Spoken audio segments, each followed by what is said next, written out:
Hello and good day. Today we're going to be choosing some sort of WASM runtime that we can use for part of our game engine. Um, I figured that WASM is a really good technology for a scripting technology. And many languages can compile down to WASM. You can write WebAssembly yourself if, if you're adventurous, or the or would be we could use something else. But I think WASM is a better choice than locking in Lua or some other scripting language. So let's let's go back to the browser. Let's go to the browser and try to find one of the WASM runtimes. I think WASM time is one, and WASMer is one of the others.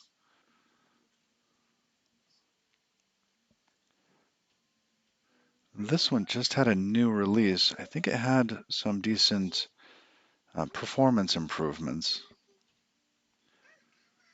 WASM time. Let's check out WASMer.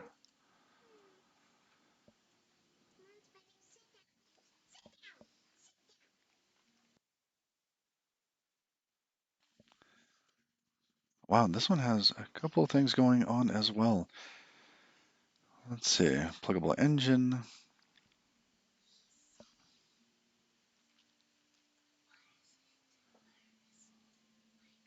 I have no idea which one to use. So let's go exploring. I recognize some of the names here. Let's see, where's their website? Bytecode Alliance and wasmtime.dev. Okay, let's give ourselves a couple minutes to research and then we will make a choice.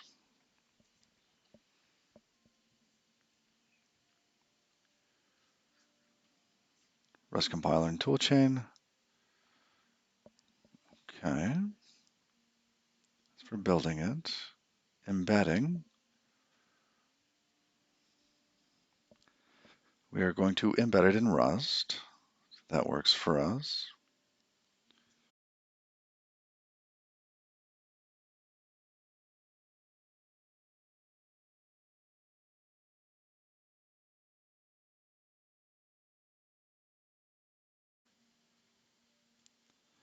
Oh, it's doing one of those newfangled scroll bar animations.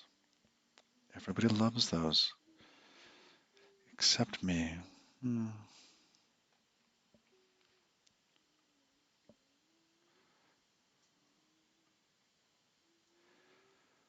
Powered by Wasmer.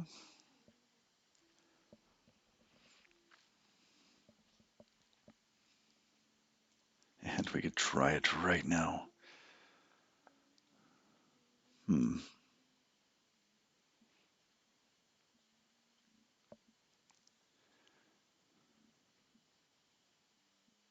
Does anybody have a preference for Wasmer versus Wasm time? Small and efficient.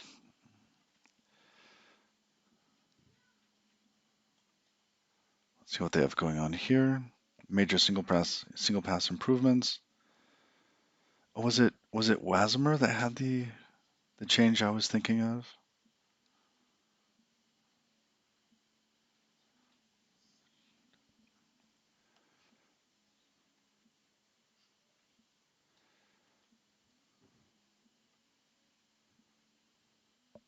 I meant to go to the GitHub.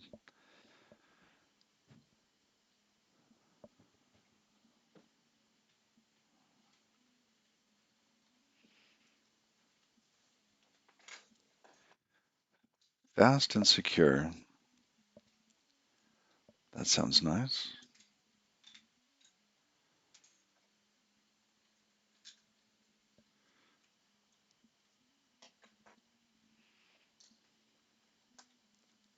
Oh, I did have it open. That's Wasmer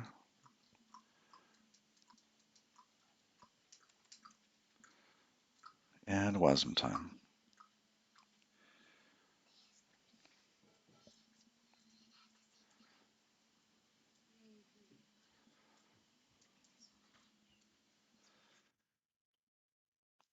$11,000 stars for Wasmer. Bytecode Alliance, not as many.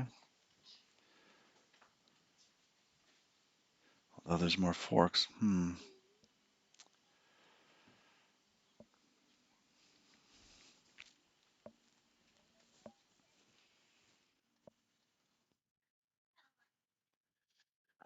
Features: lightweight, fast configurable, WASI. Standards compliant.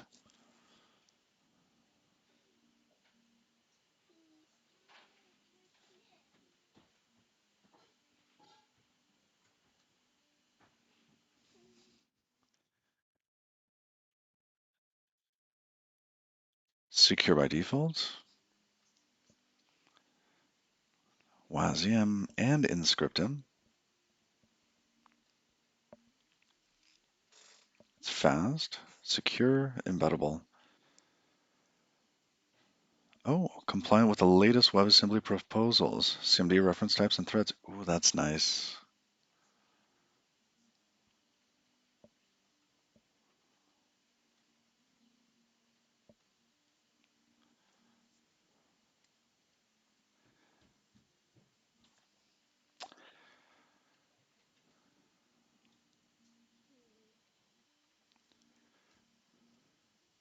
Okay. The other thing I wanted to look at, contributors.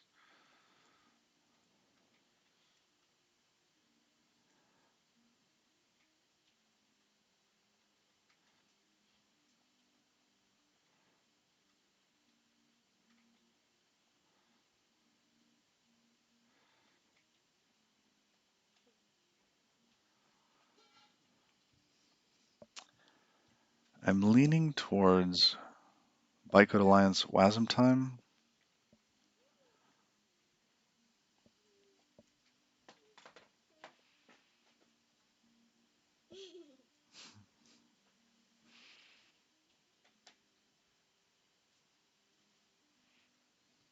All right, let's see how we can embed this. So we're going to pick WASM time.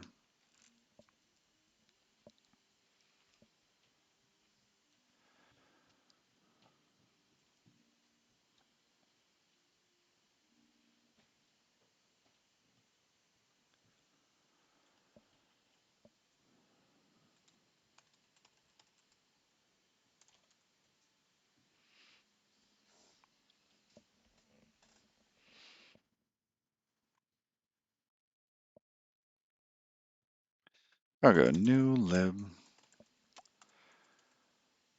legacy script.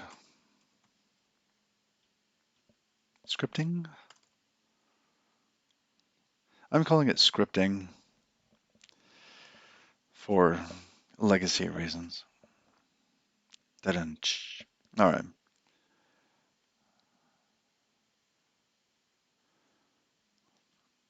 Cargo new lib legacy scripting.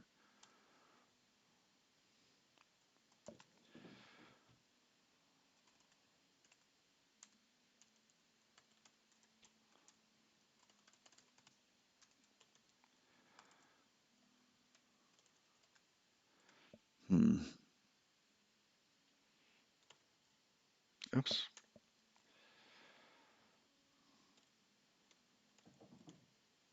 There.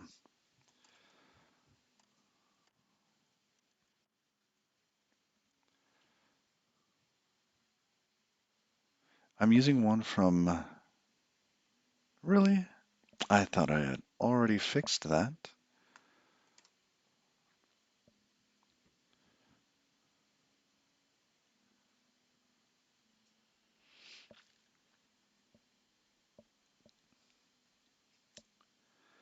Okay, let's see how we can embed this.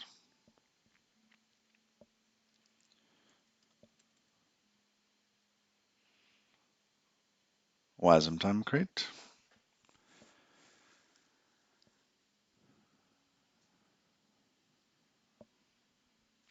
The WASM time crate is an embedding API of the WASM time WebAssembly runtime.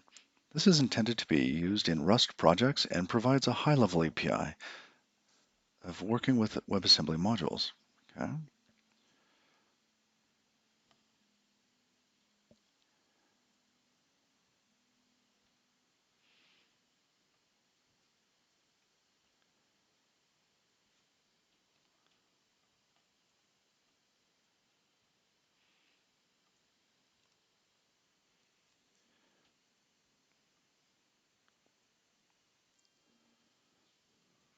Tokyo, change the injection count of fuel in store from U32 to U64.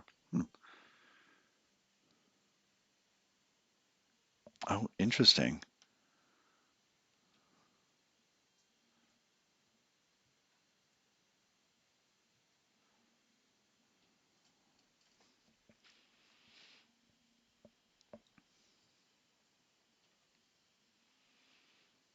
Hmm.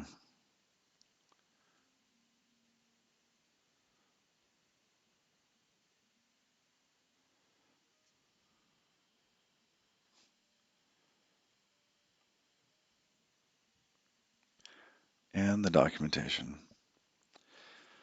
WASMTime's embedding API. This crate contains an API used to interact with WebAssembly modules. For example, you can combine modules, instantiate them, call them, etc. As an embedder of WebAssembly, you can also provide WebAssembly modules functionality from the host by creating host-defined functions, memories, globals, etc., which can do things that WebAssembly cannot, such as print to the screen. And this is why we're using these, because we would like to have game logic stored inside of WebAssembly, whereas other pieces of the game should be ignorant, right? I wonder if this would let us have hot, hot reloading.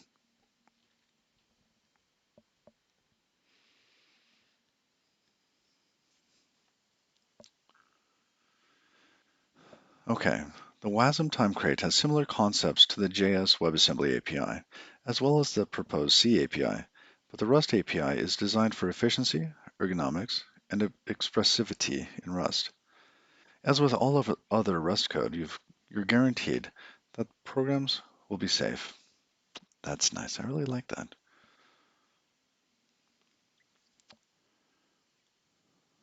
Okay, an example of using WASM time looks like this. We have an engine, some WebAssembly, create a new module from the WebAssembly, import host hello. Hmm. All WASM objects operate within the context of a store. Each store has a type parameter to store host-specific data, which in this case, we're using the number 4 for.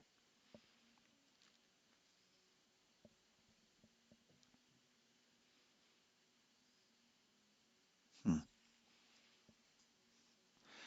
So I wonder if we would use that for different scripts.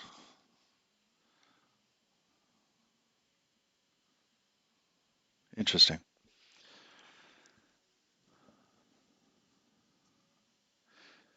I know Lua has different contexts, and it's something very similar. Forever ago, maybe 20 years ago, I embedded Lua inside of Erlang, which was a lot of fun.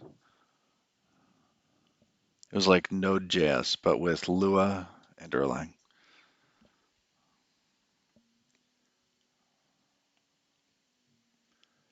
So that's how I first interpret this context. It's kind of in the Lua sense. Um, all right, but let's keep going. Host hello. What is this? Oh, this is a wrapped function that is being passed in. Let's say we have a closure here. It's calling funcWrap. Has access to the store. Param here. Interesting. So we have the caller and a param. So the caller, I wonder if this is some sort of, is this a reference back to the script? Caller.data. My host state is that. Got blank from WebAssembly. Okay. Hmm. Interesting. Instantiation of module requires, excuse me, instantiation of a module requires specifying its imports, and then afterwards, we can fetch exports by name, as well as asserting the type signature of the function with getTypedFunction.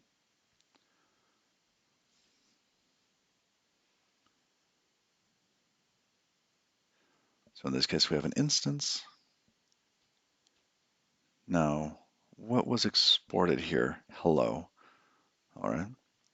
And that calls host hello with the number 3 as a parameter.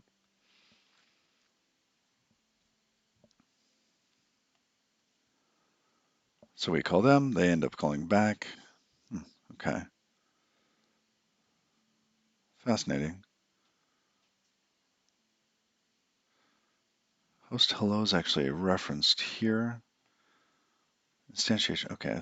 We're instantiating the module with the store, the module, and this. Can we pause? Can we pause these? What else can we do with an engine?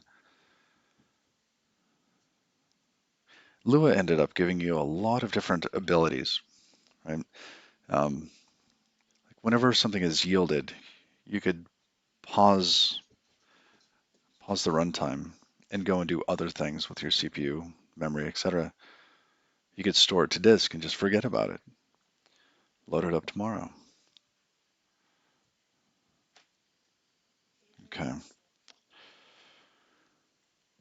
Core concepts. There are a number of core types and concepts that are important to be aware of when using WASM-Time, the WASM-Time crate.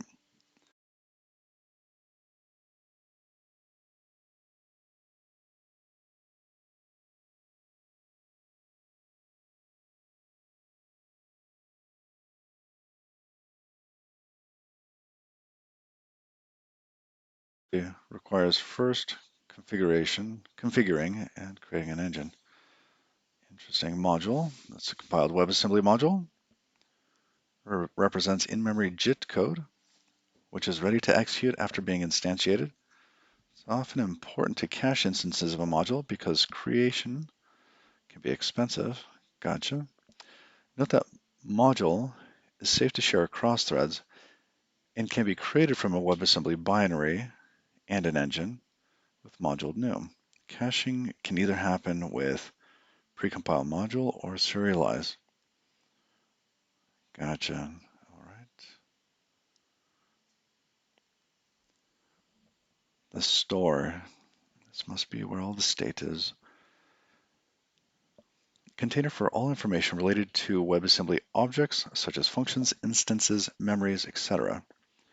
Store allows customization of the T, of the type, to store arbitrary host data within a store.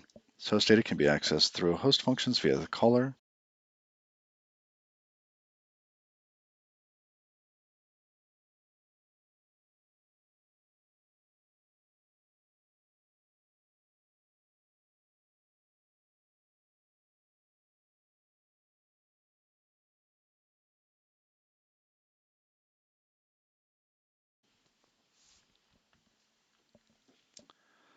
Right, then we have instantiated WebAssembly modules, func, WebAssembly or host function. Okay, so it's the same type for both. Table, global, memory. Other WebAssembly objects that can either be defined on the host or in WASM itself.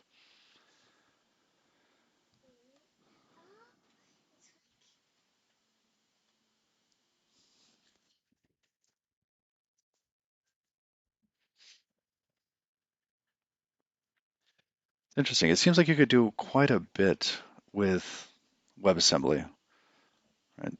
Run it across, you know, edge networks, etc., similar to what Cloudflare is doing. I don't remember seeing a WebAssembly Lambda runtime. But why wouldn't there be one?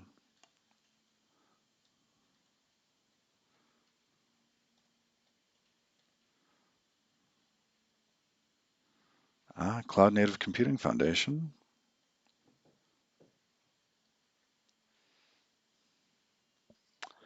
Makes sense. Okay.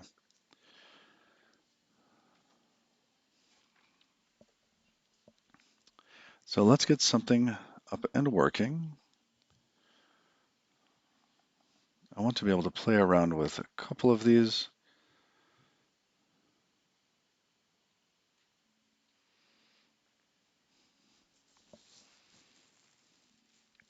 One thing that would be nice is if these could be swappable.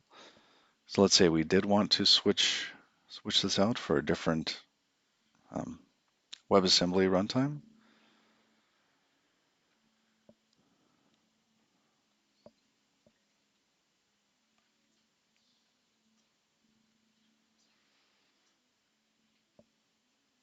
Store, module, instance. Wow, very similar, isn't it? I don't see engine.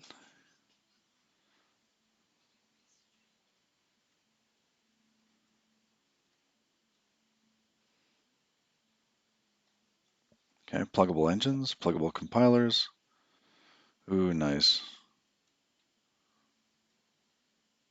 Oh, see, this would be ideal to be able to have these different pluggable compilers.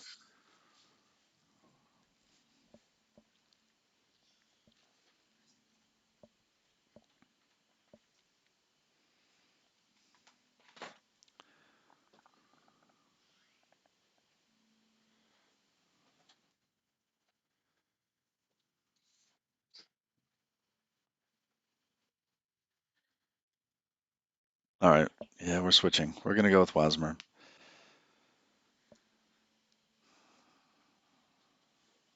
I don't.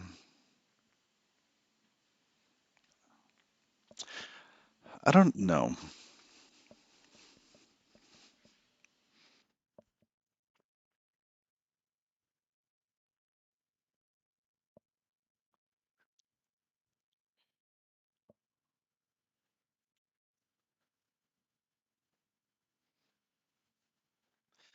See, I think being able to use less CPU on a machine is very nice. It means that you need fewer resources to run the same game.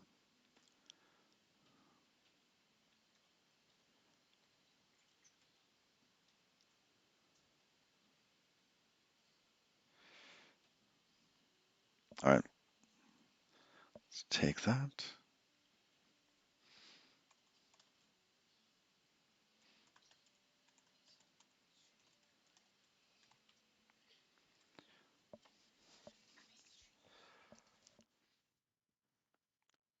We're just going to grab these,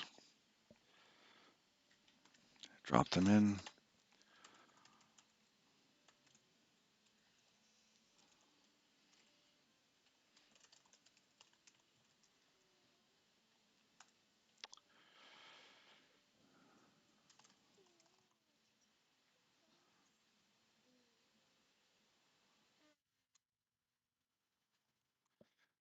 Figure that out in a moment.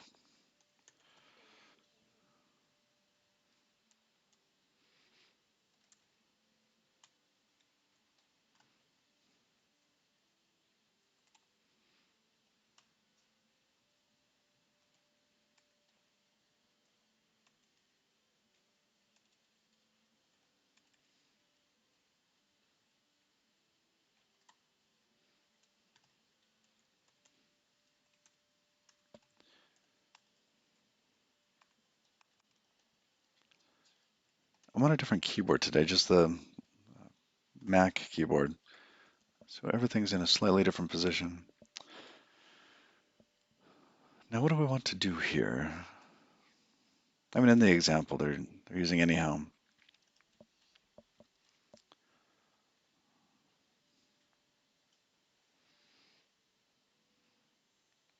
What was the library version of anyhow? This error? I think it's called this error.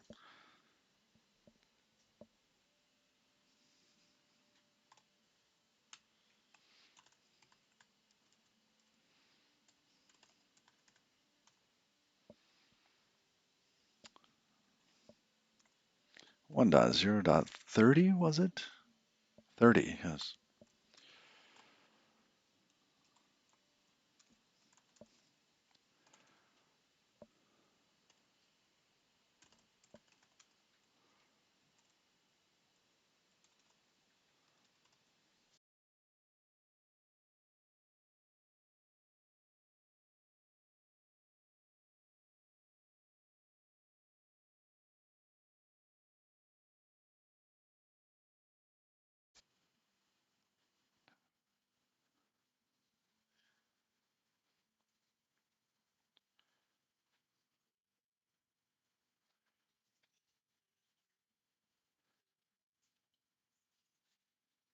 Oh, right.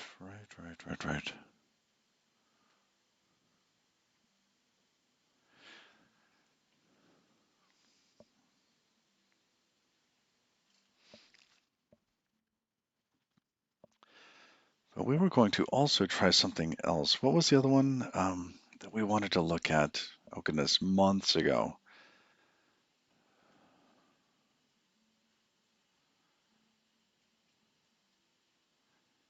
I think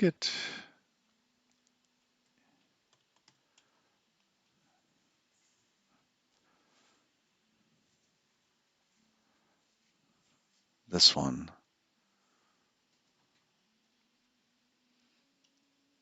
Switches the back. Okay, so stable.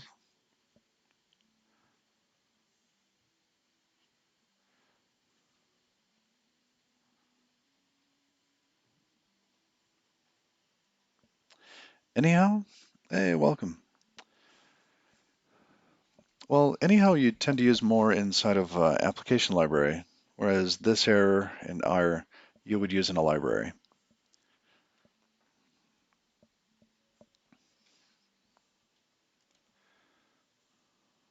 Oh, I'm mistaken. It's a fork of anyhow.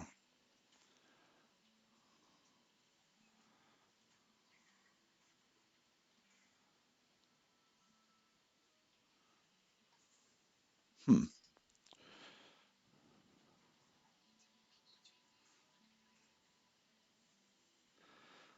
Yeah, I don't think I really care at this point. I just want to play around with it. Or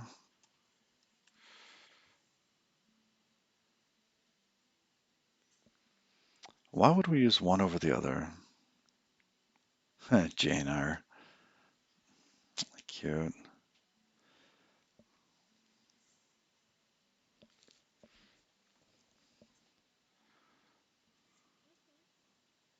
I do like having color in these things. It makes it so much easier to parse.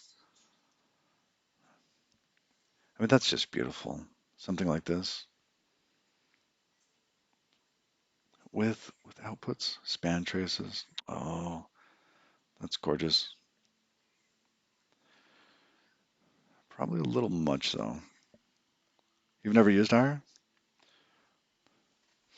Yeah, I've more of a this error and anyhow, but it's been a while. I thought it would be nice to try something else.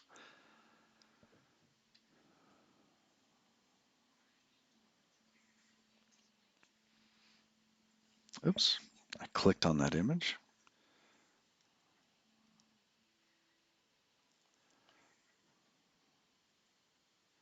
Let's try color R.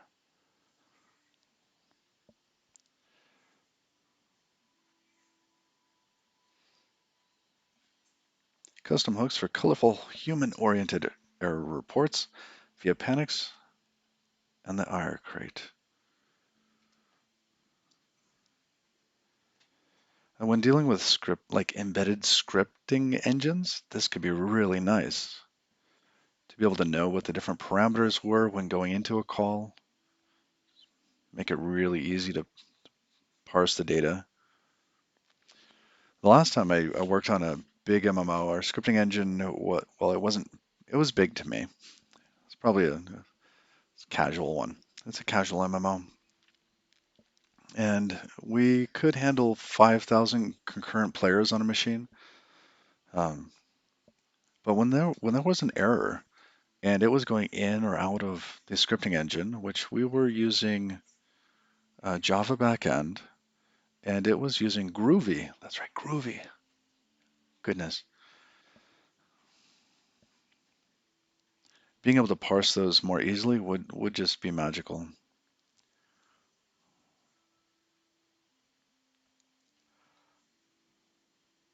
All right, let's try this. Color R.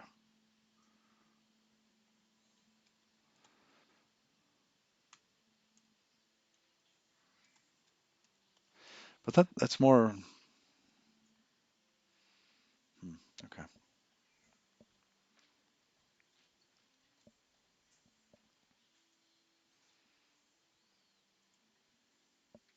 Yeah. I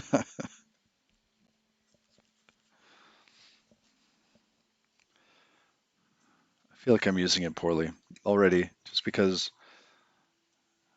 of this error and anyhow, and this being more of a port of anyhow. Oops.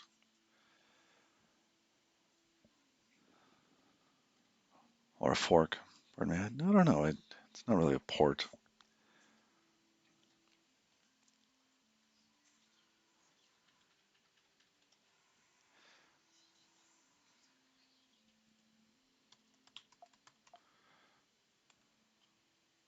So do they have any advice on when to use one versus the other?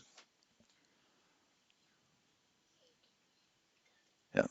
Helps you build errors that look like this, error reports. And this isn't a main function, so it's not really meant to be in a library.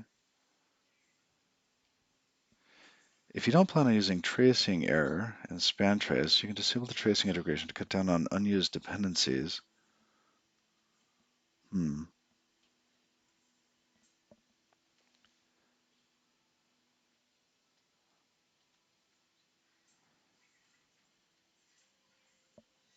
The standard version of Backtrace is precompiled with optimizations. This means that whether or not you're in debug mode doesn't matter much in how expensive Backtrace capture is. Hmm.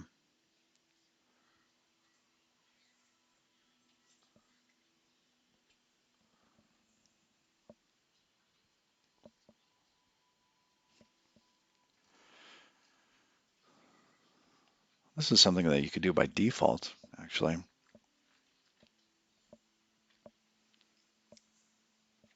What is it? dev.package.star, and that would speed up all of your dependencies. Unless, of course, you thought that maybe there are bugs in them and the stack traces would be better.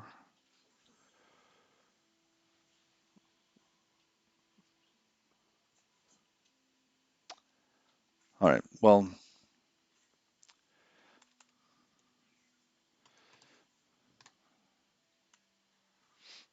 I'm gonna get rid of that. We're just gonna go with regular errors. And what do we expect here? Yes, yes, yes. I know, I know. Just wanted to see where. What do we have? So this could take on a compile error. What else? Instantiation error. So maybe setting up this error wouldn't be so bad here.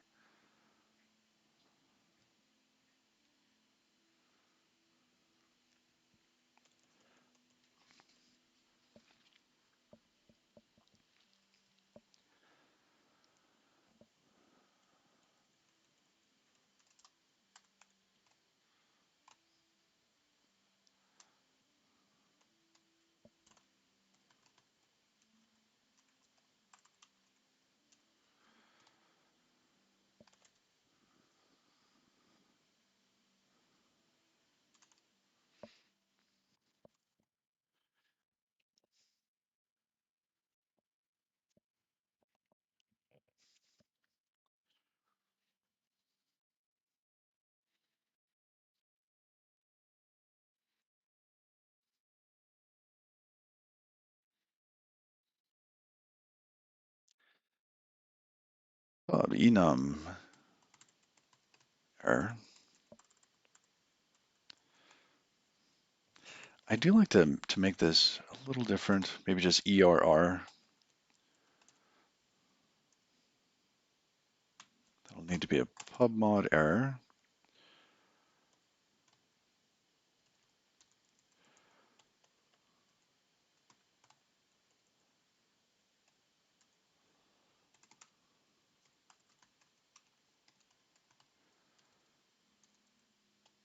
Good.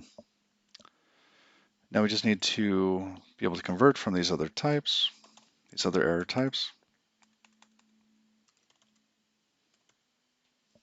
So compile error. Let's take a peek at this error.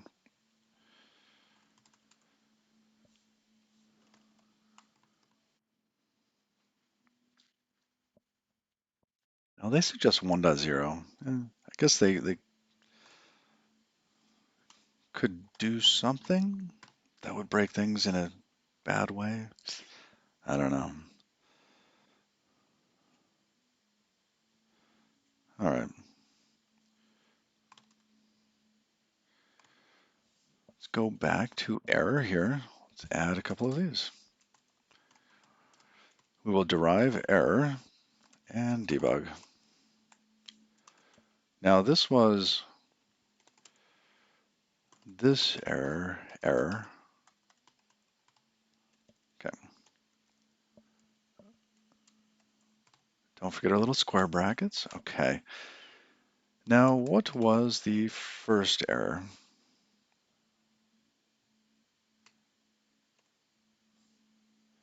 The first one is compile error. Now where do we think that comes from? Is that,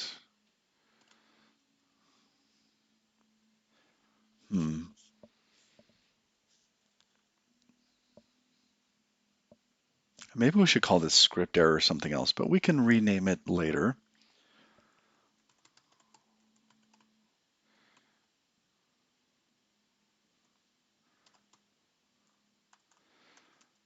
From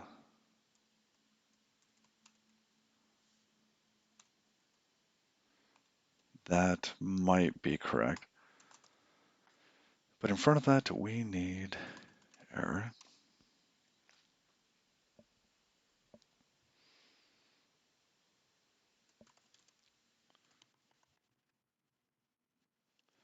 Something simple. And we're missing a pound sign there. Okay. It's one. This one is instantiation error.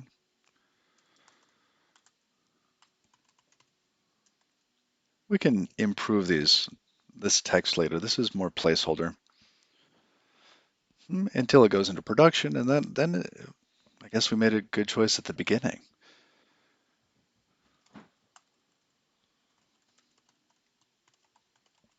Instantiation.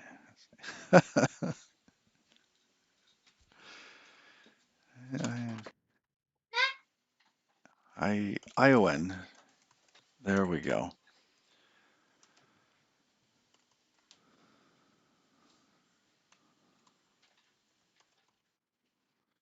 From.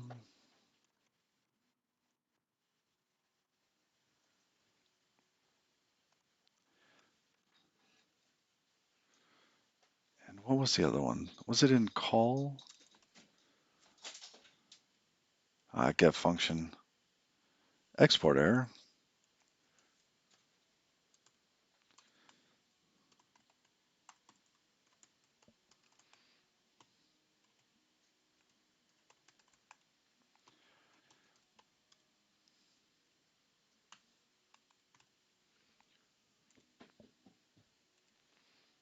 Last one. Runtime error.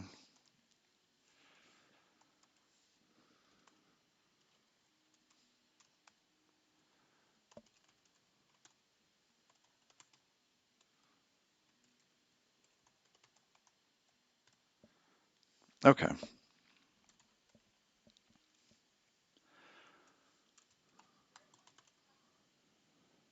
Now we should be able to call foobar.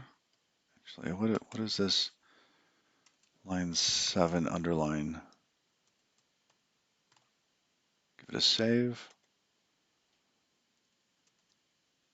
No diagnostic information. That's fine with me. Okay. Just going to set up a really quick run of this. We'll call foobar. Oh, it's recursive. Super foobar? I don't know. Test foo. Should return a result or an option. Yes, yes, it should.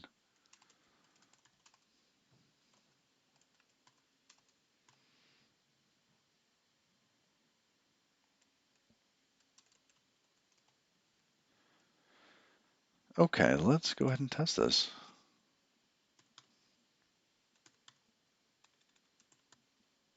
Hmm.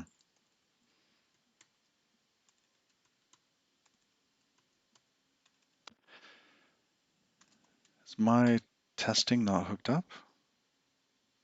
Control T. Oh, tag stack is empty. Is it T at lowercase t? Uh-oh, I've forgotten.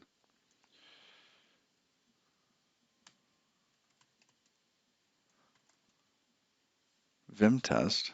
Is that it? Oh, here. Oh, test and control on the next piece. Okay, there we go.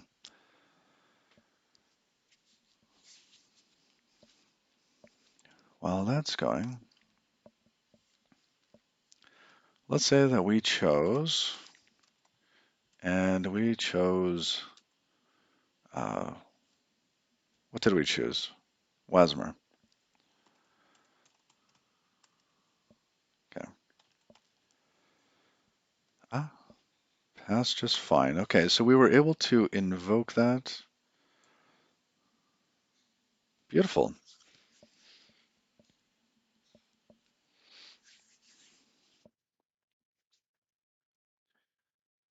And what do we have? We have a store module, imports. I want to see this. Oops. Generate an import object easily with the imports macro. Okay.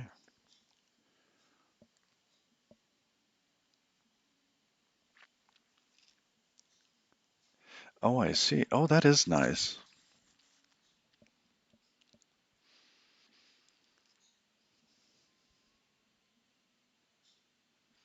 Hmm.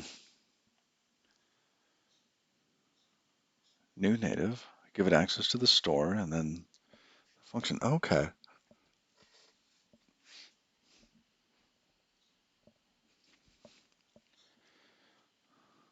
Rust. Hey, Birkin, how you doing?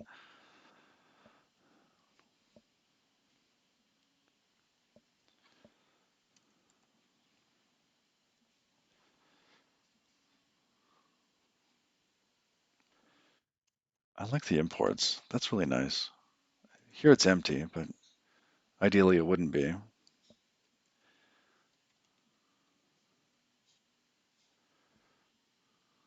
You know a little more today? Just a little? Same here. We were looking at WASM time versus WASMer and ended up going with WASMer mainly just, I mean, for some things that we didn't see it now it seems like having a little macro for declaring your imports would be very nice. Um, but at the time when we chose, it was mostly um, due to with WASMer, the different backends. And I didn't see the same thing with WASM time. It probably exists. Um, it just wasn't as obvious. In fact, I'm trying to find their homepage at the moment. Oh, here it is. No, that's owners.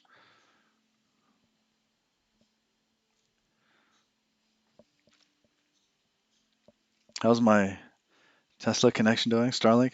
It's doing well. So far today, I think it's only cut out once. It tends to cut out for a second or two every 50 minutes. So, could because I didn't get all chainsaw, you know, murder scene with the trees out there. Um, but around here, they grow like weeds, literally weeds. So I could remove a couple and probably save on that 2 seconds every hour. But other than that, it's been really solid.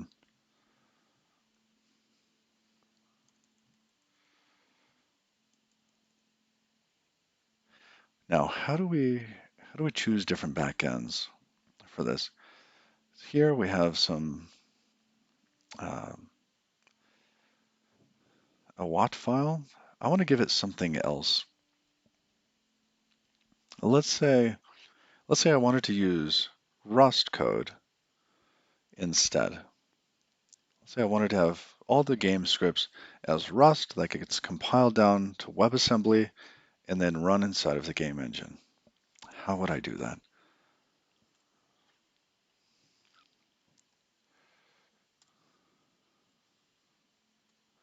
Okay, Wasmer, docs,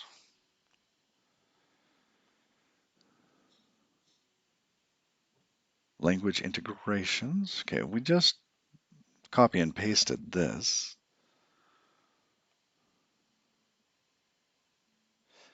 We did not change these.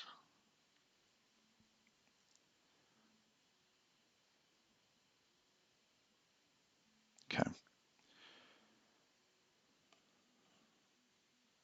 introduction.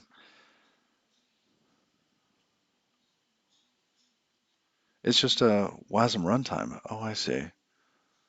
So then we still have to go back to WASM time to compile?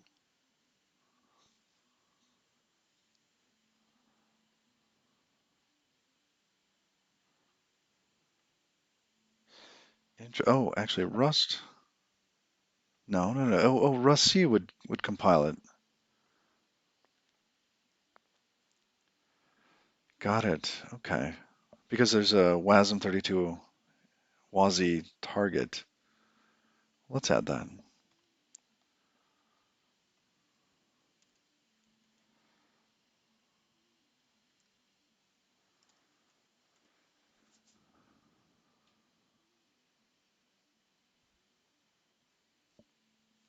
That didn't take long at all. Wasmer adds the platform support stuff on top of WASM time. Oh, interesting.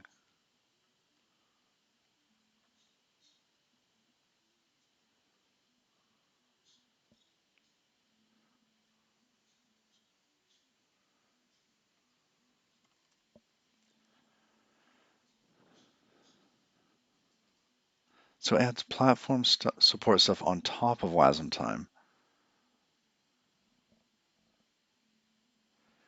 I mean, if we were just doing this for a game engine, which one should we use? Because it wasn't entirely obvious what the difference was there.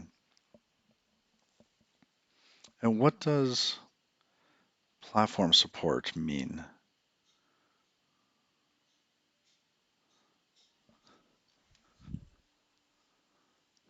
Because I see that they're both runtimes, and that one builds on top of the other.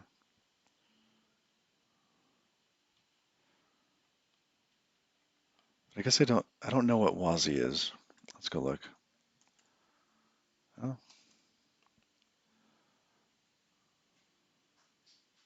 modular system interface for WebAssembly. Ah,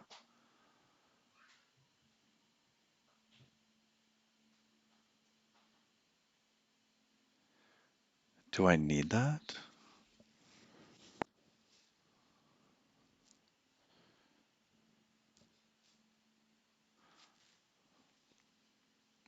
Because I don't think that I do, because I want these things fairly well sandboxed and isolated.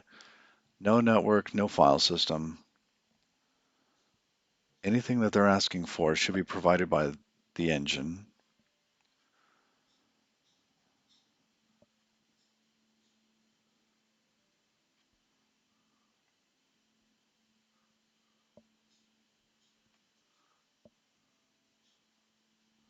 Oh, okay.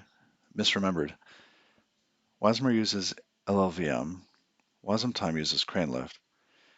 I see, and there seem to be three backends for Wasmer: LLVM, CraneLift, and Single Pass.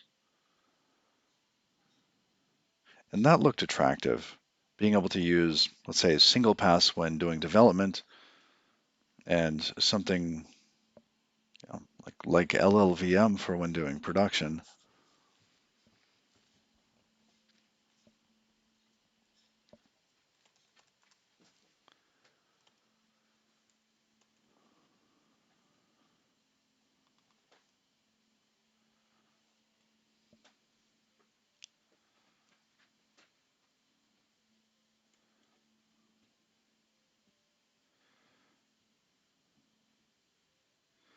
All right, so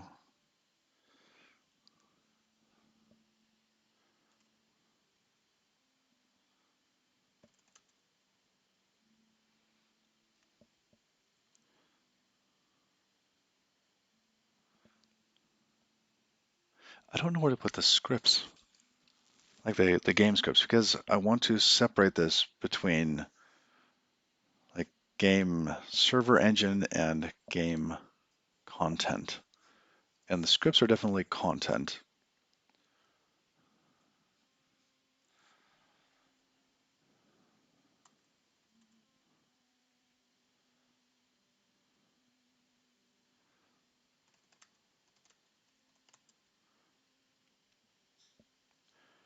Now I imagine there would be a number of these. Can you nest cargo workspaces? I've never thought of that. It's interesting though.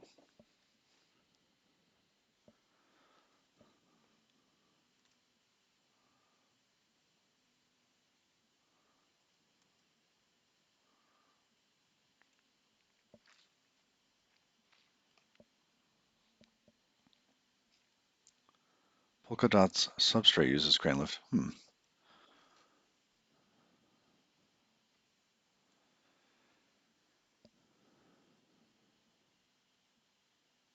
But cargo wouldn't work. I see.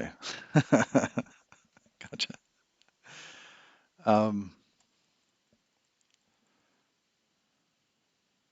that's too bad. Because I imagine what I would want at this point is, let's say there were, I don't know, 20 or 30 scripts. I should be able to have those as individual Rust libraries that compile to WebAssembly and that get added to the game engine.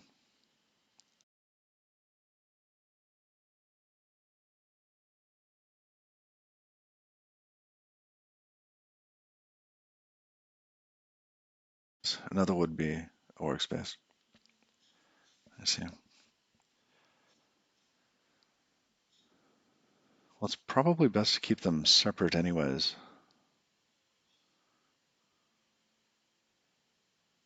Although I may have prematurely called this legacy workspace when I want two separate workspaces inside of it.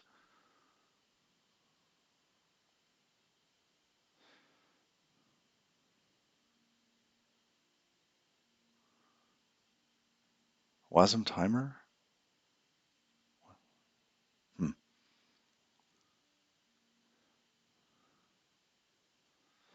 All right, I am going to restructure this.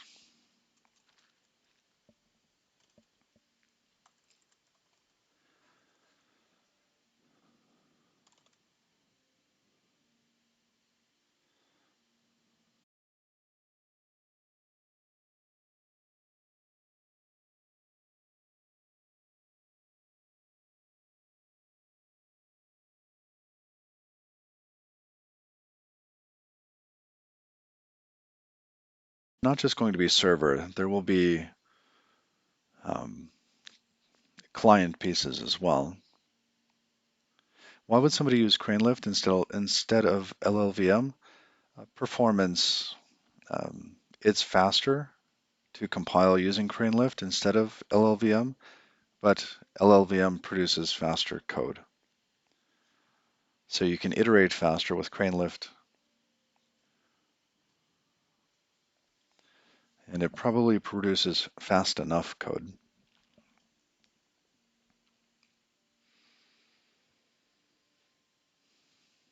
Legacy system.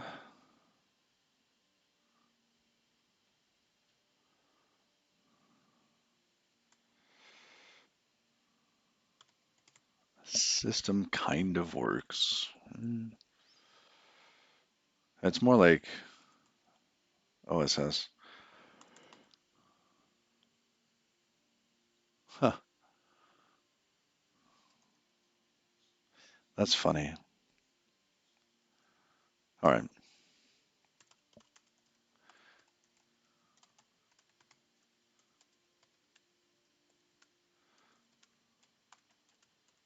move those together.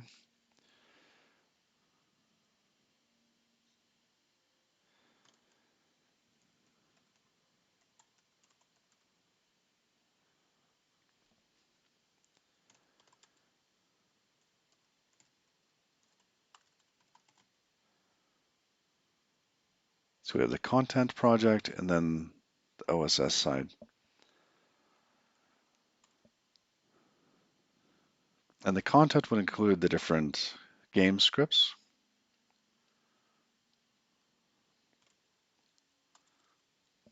And we would have two different cargo workspaces. They would be side by side.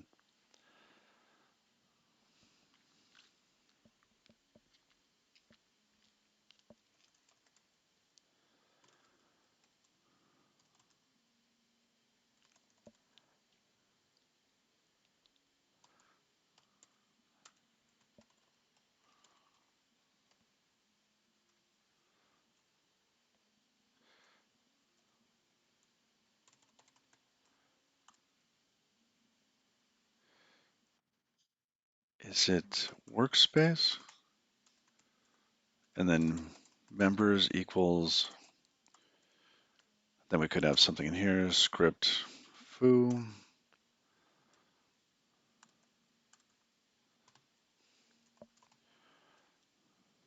I feel like I'm missing something, but we'll figure that out.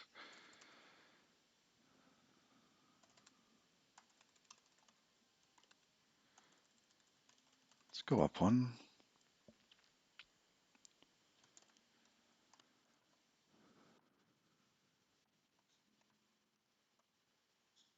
Workspace members. Ooh, I got it right. Okay.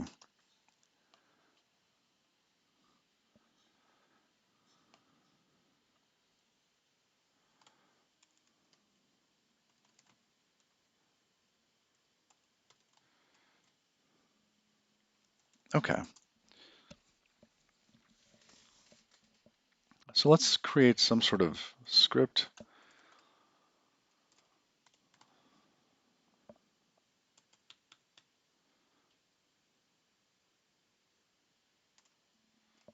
Cargo lib, new lib.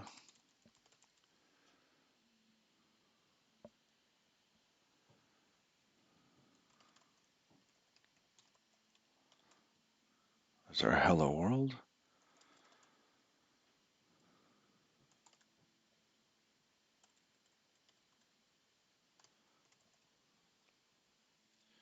Okay, now if we are compiling this to WebAssembly, do we have to change the cargo.toml file?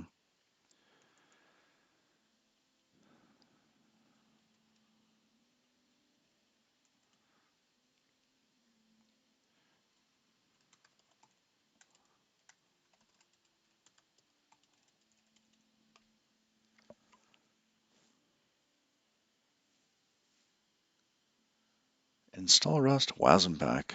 Oh,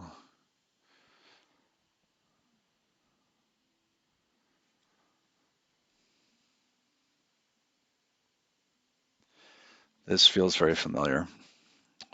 All of that, all of that Cloudflare work. Okay, the lib.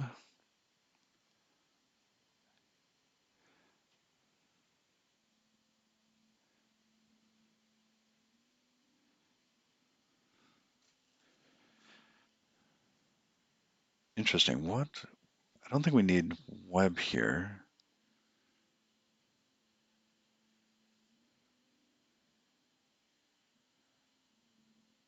All right, let's scroll back up.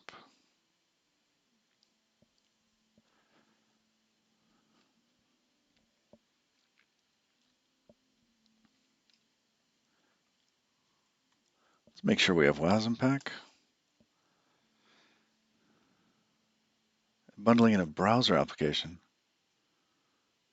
Okay, WASM bind gen is pretty useful. Okay.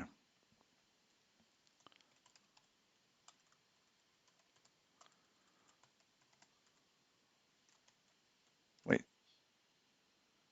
Yeah, we would be using WASM bind gen. Okay. But its primary purpose is for using Rust to WASM from JavaScript.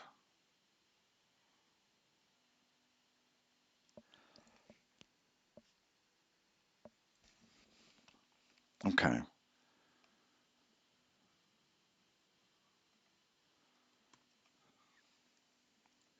So just trying to think through this.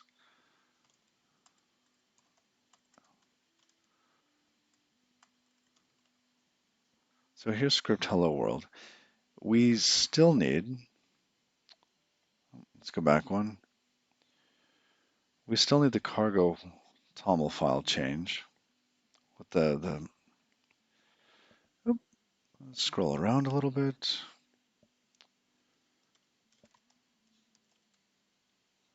Here, the crate type. We still need this though, right? And probably wasn't bind as you pointed out. Oh, cargo build target is good enough. Wow. If we did cargo build target, do we still need cdylib as a crate type?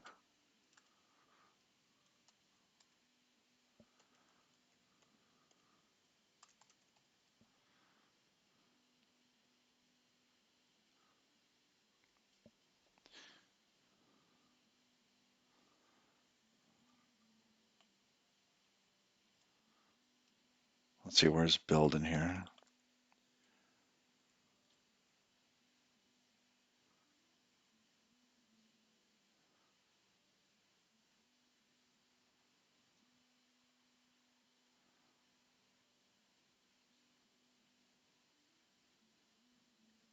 Package. I don't see that.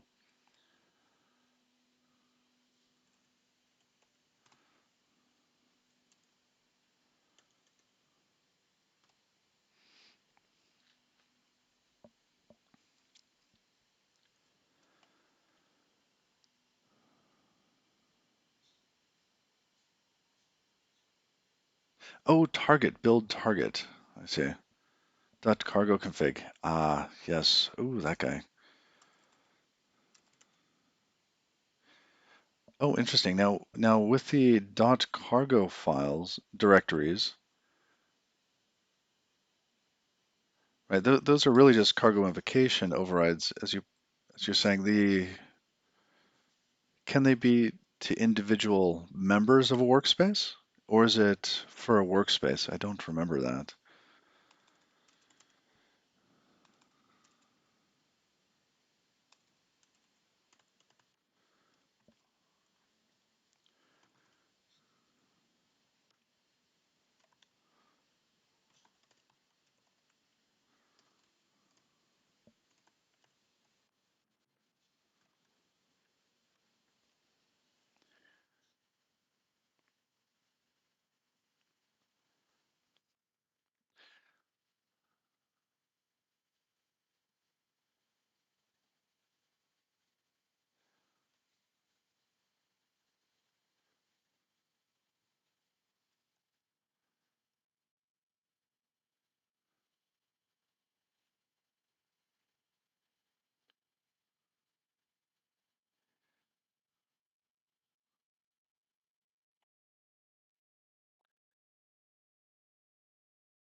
Cargo help. Commands. It doesn't seem to be in here at first glance anyways. Oh, here. Hmm.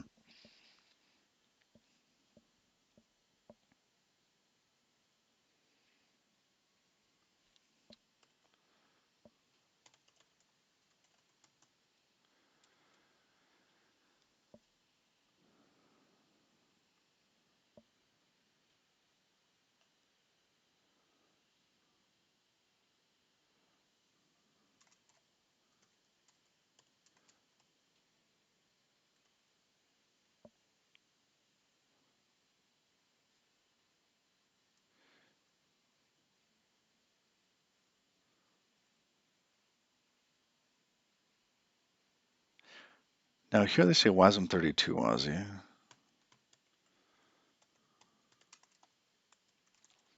Okay. Oh, thank you.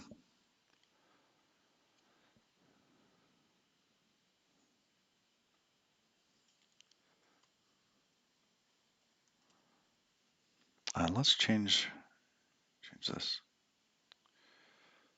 Rust, coal. Hmm.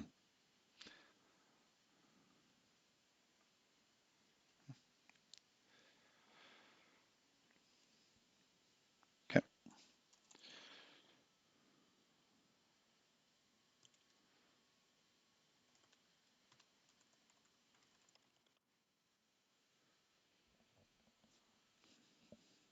No such file or directory.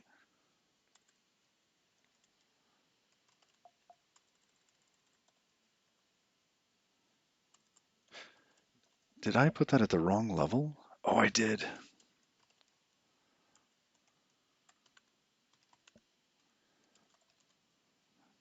There we go.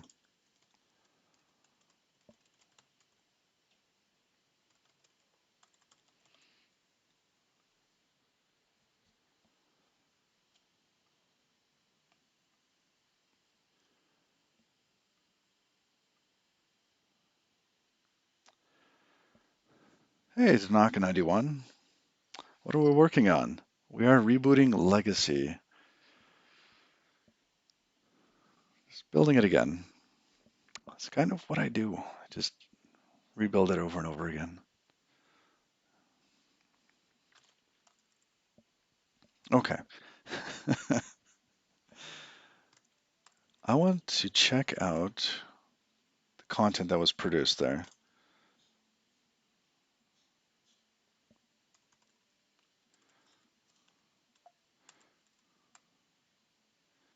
Where's it going to be? That target? Yes.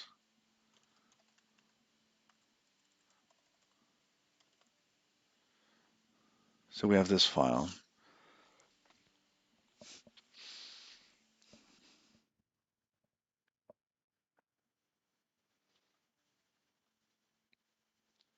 Okay.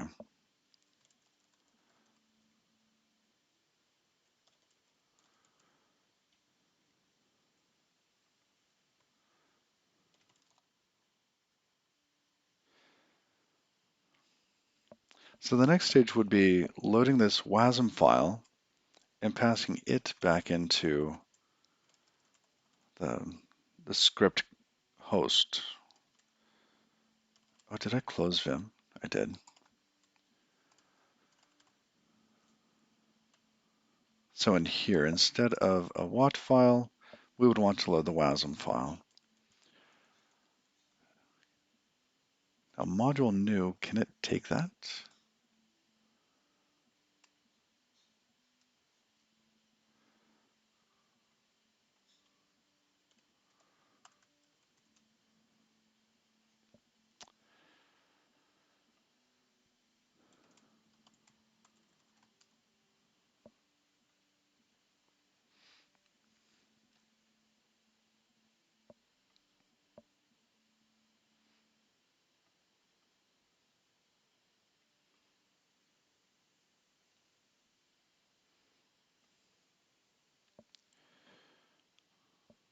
All right.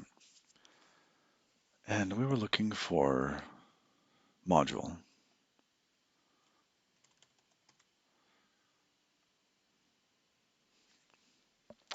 A WebAssembly module contains stateless WebAssembly code that has already been compiled and can be instantiated multiple times. Oh, they're cheap to clone. That's nice. And it takes bytes.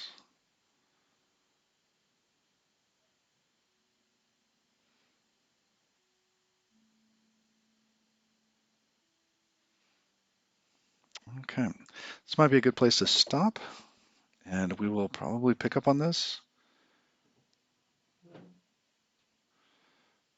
hopefully very soon.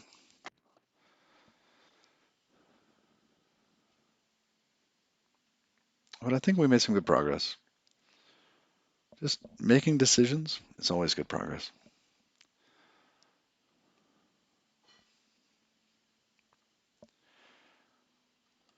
Let's see.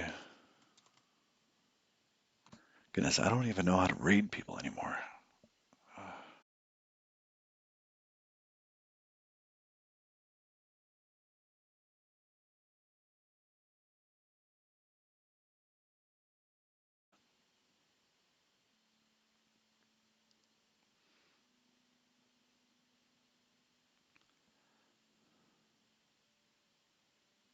So, well, until next time, y'all, thank you for hanging out. I appreciate it.